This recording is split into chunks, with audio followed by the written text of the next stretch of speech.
First list విడుదలతో మొదలైన పంచాయతీ లేటెస్ట్గా release అయిన సెకండ్ లిస్టుతో పీక్స్కు చేరింది. పలువురు సిట్టింగ్లు స్థానం కోల్పోవడంతో ఇప్పటికే అలకపాన్పు ఎక్కగా మరికొందరు ఏ కండువా కప్పుకుంటే బెటర్ అన్న యాంగిల్లో ఆలోచనలు మొదలుపెట్టారు.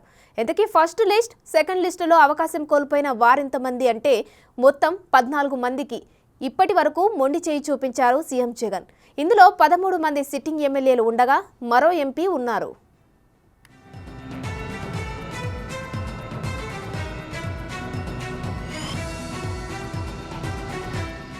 ఇక మొదటి జాబితాలో 3 సిట్టింగ్లలో టికెట్ దక్కపోగా రెండో లిస్టులో 10 మంది ఎమ్మెల్యేలు, ఒక ఎంపీకి టికెట్ దక్కలేదు.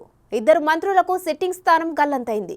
మొదటి లిస్టులో సంతనూతనలపాడు నుంచి సుధాకర్ బాబు, గుంటూరు వెస్ట్ నుంచి మద్దాలి గిరిధర్, మంగళగిరి నుంచి ఆళ్ల రామకృష్ణారెడ్డి తమ స్థానాలను కోల్పోయారు.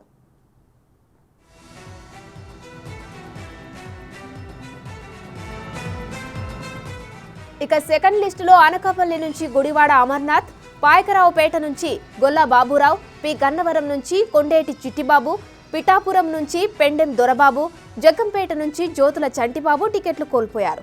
ఇక పత్తిపాడు నుంచి పూర్ణచంద్ర ప్రసాద్, కదిరి నుంచి సిద్ధారెడ్డి, ఎమ్మిగనూరు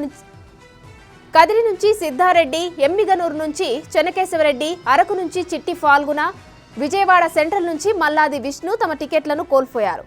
రెండో లిస్టులో టికెట్ రాని ఏకైక ఎంపీ గోరట్ల మాధవ్ అని చెప్పాలి.